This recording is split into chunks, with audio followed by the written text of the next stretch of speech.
Dans les blocs opératoires, sa précision chirurgicale est en cas d'école. Extrêmement respecté pour ses faits d'armes et adulé pour son expertise. J'ai été très seul, l'un des rares, nous étions très peu nombreux il y a très longtemps. Mais le travail que nous étions à faire ces 20 dernières années, c'est-à-dire depuis 2000, a permis la formation d'autres et par effet, on va dire duplication, nous sommes aujourd'hui une cinquantaine de chirurgiens orthopédistes. Et même les agrégés, j'étais agrégé seul pendant très longtemps, il y a 2 agrégés, nous sommes devenus nombreux.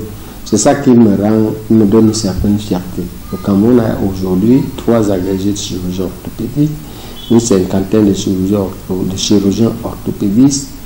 On peut dire que nous n'avons pas perdu notre temps. Et je peux être fier de prendre ma retraite. Je commence à la préparer parce que le bilan est là.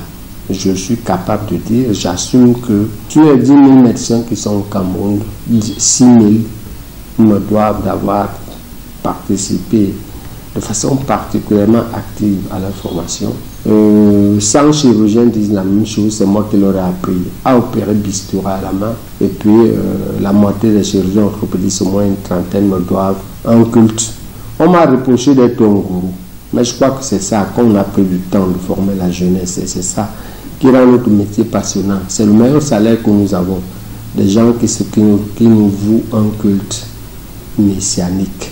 Le professeur Jean Baebek est un médecin camerounais, agrégé de chirurgie orthopédique depuis 1994, après une brillante formation en Suisse. Le fondateur de la revue africaine de chirurgie et spécialité a été inspiré par de nombreux modèles professionnels. Dans le domaine d'activité particulièrement on peut dire la chirurgie orthopédique, ne sont pas des nationaux. Si vous voulez, là je suis presque un pionnier parce que les aînés qui ont été chirurgiens orthopédistes au Cameroun avant moi, il y a quand même eu le docteur Mignem, le docteur et le professeur Farikou. Ils n'ont pas eu la chance de rayonner, d'avoir mon parcours. Donc les références qui m'ont tiré dans le domaine sont ailleurs. Il y a Seydina Issa Seyelay à Dakar. Et avant lui, il y a Pierre Hofmeyer à Genève avec ses 3 collègues. Puis il y a André Kelly et Dominique de la Santa. Et je veux dire, enfin, il ne faut pas que je l'oublie Robin Peter. C'est des blancs. Très sollicité, ces périodes de répit durent à peine l'instant d'un battement de cils. Curieusement, ce médecin de génie, enseignant chevronné à la réputation outre-Atlantique, classé en 2014 parmi les 100 meilleurs médecins au monde par le Centre international de biographie basé en Angleterre, n'est toujours pas distingué dans son pays, le Cameroun. Le pays en termes de pouvoir, peut-être non, mais le pays en termes de peuple, largement oui. Largement oui. Mais il n'y a pas un village, il y a très peu de villages dans lesquels, très peu les communautés dans lesquelles je mets le pied et puis je ne trouve pas des gens qui veulent mes autographes. C'est pourtant au CUS, le Centre universitaire des sciences de la santé, que le professeur Jean Baebek a acquis les rudiments de la médecine. Il en garde d'ailleurs un bon souvenir. CUS a eu d'excellents pères fondateurs. Je peux les citer. En médecine interne, Paul Hakbé encore là, avec Ngou Blaquette, qui est la veuve de Ngou Lifanji. En pédiatrie, Mbédé est décédé, mais je crois que Bama est là, non, avec Titani, et Fernand Chokoto et Kabo, ils sont tous vivants en pédiatrie. En gynécologie, on m'a dit que Nassa est dans le sud-ouest, avec lesquels. Et en chirurgie, malheureusement, Anoumango est décédé, mais il y a eu Jean-François Nguibous qui est aussi décédé récemment. Elle peut céder d'excellents pères fondateurs tous, affectueux, encadreurs. Je n'ai pas de mauvais souvenirs des pères fondateurs. Dans une sorte d'analepse, le professeur Jean Baebek nous raconte d'où lui vient ce déclic pour la médecine. C'est une histoire, une très bonne question, c'est une histoire terrible. En réalité, quand j'entre en 6e, jusqu'au moment où j'entre en 6e, je veux plutôt être professeur de mathématiques. Il se passe quelque chose en février. Cette année-là, je suis en 6e au collège Saint-Michel. Notre professeur titulaire et professeur de musique, que nous appelons Rogelas, M. Fondop, décède brusquement des suites d'un accident de la voie publique par une hémorragie interne à la Quintinie. C'est de là que vient le déclic. En effet, j'étais tellement triste que ma grand-mère m'a dit ce jour-là, Arrête d'être triste. C'est pas comme ça qu'on plaint son professeur qui est mort parce qu'il n'y avait personne pour l'opérer. On le pleure en devenant docteur pour opérer les autres qui risquent d'avoir la même chose. Né à Idéa, dans la ville Lumière, département de la Sanaga-Maritime, dans la région du littoral, le professeur Jean Baebek a effectué son cursus scolaire et universitaire au Cameroun. Je suis né au Cameroun, à Idéa exactement.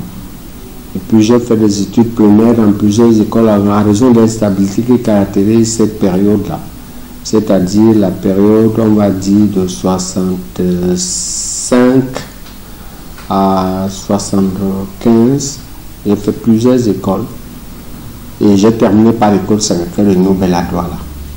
C'est le premier. Le secondaire, je l'ai fait au collège Saint-Michel. Il y a d'ailleurs un réseau actuellement qui existe. Et puis le second, c'est que je l'ai fait au lycée polyvalent de Bonabéry. Et puis l'université, je l'ai fait de façon recueillie. Et puis j'ai travaillé au Cameroun comme médecin depuis les années 90, c'est-à-dire j'ai 30 ans de carrière de médecin. Quasiment doté de l'esprit d'avril 1948, à sa naissance, le professeur Jean Baebek, dès l'âge de 7 ans, assurait déjà les liaisons pour alimenter les UPCistes dans le maquis. Moi, je suis né dans le nom de la population du Cameroun. C'est une histoire terrible. Moi, l'un de mes grands-pères fut emprisonné et décède en prison, le paternel. Le maternel est déporté à Idéa. Mes deux parents se rencontrent parce que mon père, qui a perdu son père et qui a immigré, va trouver du travail à l'UQAM Idéa. Et ma mère, qui est une paysanne, a immigré de son village pour venir à peut-être survivre à vendre les oranges. C'est comme ça qu'elle rencontre mon père. Et on renvoie mon père, d'ailleurs, qui est ouvrier, fabricant dans les cris de l'électrolyse. À l'UQAM, on le renvoie en 65-66. Motif, il est hyper tendu, mais en fait, c'est parce qu'il n'est pas entré dans le parti unique. 66, c'est la nuit du parti unique, l'UMC. Vous voyez? Et donc, moi, j'ai des blessures de la lutte de l'indépendance dans la famille. Donc, on peut même dire qu'à la limite, c'est des plaies familiales, des plaies personnelles. Et puis, moi, j'ai des faits d'armes. À 7 ans, à 6 ans, moi j'assure la liaison entre le village et le maquis en brousse de l'ANLK à Maleke. Maleke, c'est entre Douala et Mbanga. Il y a un maquis là, d'accord? J'ai d'ailleurs une décide dans les bandes rivales. Parce qu'il faut savoir qu'en brousse, les combattants en brousse ont une activité économique. Ils pêchent du poisson, ils braconnent du gibier, ils fabriquent des paniers, ils font de la vanille. Ces modèles politiques sont donc des nationalistes, figures de pro de la lutte pour la réunification et l'indépendance du Cameroun. D'ailleurs, dans l'une de ses officines à Yaoundé, deux portraits captivent l'attention. Celui d'une posture sur le sépulcre de Ruben Oumniobé et celui de l'une de ses veuves, toujours en vie, Martha. Aux jeunes qui veulent s'investir dans le combat politique ou exercer la profession de médecin, le professeur Jean Baebek prodigue ce conseil. Quel que soit les jeunes, on devait aller à d'abord les fondamentaux de la vie. Les fondamentaux de la vie, c'est la discipline, c'est l'honnêteté, c'est l'organisation, c'est l'engagement. Dans tout ce que vous faites, soyez discipliné, soyez honnête, soyez déterminé, soyez engagé. Et maintenant, pour ceux qui veulent faire la médecine, en plus, soit enduré, c'est difficile, c'est long, mais au bout de vous ne regretterez jamais. Elle vous donne tout ce que vous voyez les gens lutter dehors. Et l'argent, vous en aurez. La reconnaissance, vous en aurez. La dignité et la réputation, vous en aurez. Le professeur Jean Baebek est marié et père de 6 enfants. Cet ancien chef des services chirurgicaux et services de traumatologie à l'hôpital central de Yaoundé est aussi un auteur prolifique. Il a d'ailleurs contribué, au même titre qu'une trentaine d'experts dans le monde, à la rédaction de Decne Reconstruction, Replacement and Revision du célèbre docteur Jafad Parvizi, orthopédiste certifié par l'American Board.